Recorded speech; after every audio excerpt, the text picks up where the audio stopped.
Om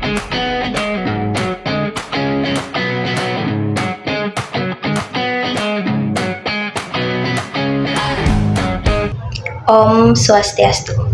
Wassalamualaikum warahmatullahi wabarakatuh. Shalom, namo buddhaya, salam sejahtera untuk kita semua dan salam harmoni. Sebelumnya, perkenalkan nama saya Putu Kencana Dewanti.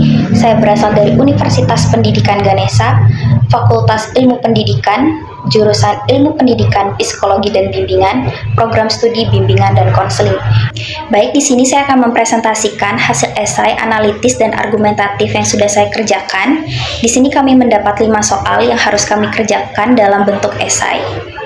Soal yang pertama, jelaskan secara komprehensif hakikat, tujuan, fungsi, layanan bimbingan dan konseling yang seharusnya diterapkan di sekolah.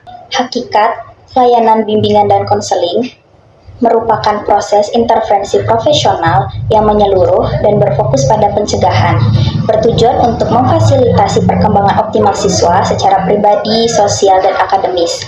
Bimbingan konseling tidak hanya bertindak sebagai perbaikan masalah, tetapi juga berusaha membangun kemandirian siswa melalui hubungan yang penuh empati dan penerimaan tanpa syarat. Tujuan dari layanan bimbingan dan konseling yang perlu diimplementasikan di sekolah ini sangat beragam. Ini mencakup berbagai tujuan umum seperti pengembangan potensi siswa untuk mencapai kemandirian serta kemampuan beradaptasi dengan lingkungan. Dan tujuan khusus seperti mencegah pelanggaran disiplin dengan cara meningkatkan motivasi belajar. Fungsi layanan bimbingan dan konseling memiliki 4 dimensi utama yang berfungsi. Yang pertama ada orientasi, membantu siswa mengenali lingkungan sekolah. Yang kedua ada informasi, memberikan penjelasan tentang karir dan pendidikan lanjutan. Yang ketiga ada penetapan dan tindak lanjut, mendukung transisi setelah sekolah. Yang keempat ada konseling individu, kelompok, yaitu menangani isu-isu pribadi seperti kurangnya motivasi. Pada soal yang kedua, asas dan prinsip layanan bimbingan dan konseling yang perlu dijunjung tinggi oleh guru BK dan menangani permasalahan di atas serta berikan contoh penerapannya. Asas layanan bimbingan dan konseling yang harus dijunjung tinggi oleh guru BK mencakup kerahasiaan, kesukarelaan, individualisasi, dan non-destruktivitas. Misalnya, asas kerahasiaan berfungsi untuk melindungi privasi siswa agar mereka merasa nyaman untuk membagikan masalah yang dihadapi. Sementara kesukarelaan memastikan bahwa partisipasi bersifat sukarela. Hal ini penting untuk mengubah pandangan siswa terhadap BK sebagai sesuatu yang bersifat hukuman. Soal yang ketiga, jelaskan dasar penyelenggaraan layanan bimbingan dan konseling di sekolah serta peran konselor dan dukungan kelembagaan yang dibutuhkan agar layanan dapat berjalan optimal. Dasar penyelenggaraan pelayanan BK di sekolah berlandaskan pada kerangka hukum dan filosofi.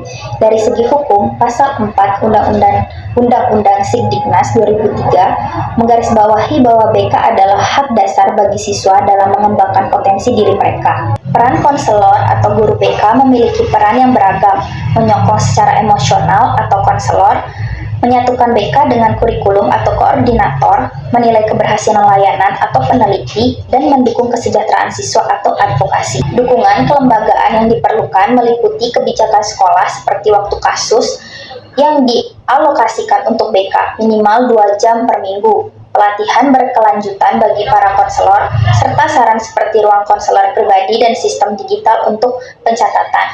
Tanpa adanya dukungan ini, layanan BK akan kurang efektif. Contohnya, mengintegrasi BK dalam rapat sekolah dapat meningkatkan pemahaman tentang fungsi konselor. Soal yang keempat, identifikasi problematika yang muncul dari kasus tersebut dari sisi peran, pendekatan, maupun pelaksanaan teknis layanan BK dan tawarkan solusi yang realistis. Problematika dalam situasi ini dapat dilihat dari 3 perspektif, peran, pendekatan, dan pelaksanaan teknis. Dari segi peran, pandangan siswa yang menganggap BK sebagai hukuman menunjukkan kurangnya kejelasan posisi konselor sebagai pengarah dan bukan sebagai penegak disiplin.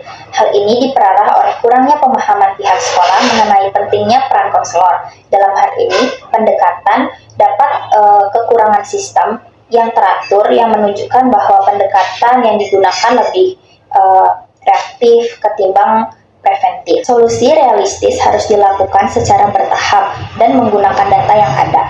Pertama terkait peran penting untuk menyelenggarakan workshop untuk siswa dan guru mengenai peran konselor sebagai dukungan dengan membawa contoh BK untuk semua yang menyertakan sesi preventif setiap minggu. Soal yang kelima, uraikan bagaimana transformasi paradigma bimbingan dan konseling modern dapat diterapkan untuk menjawab tantangan di atas dan memenuhi kebutuhan peserta didik masa kini.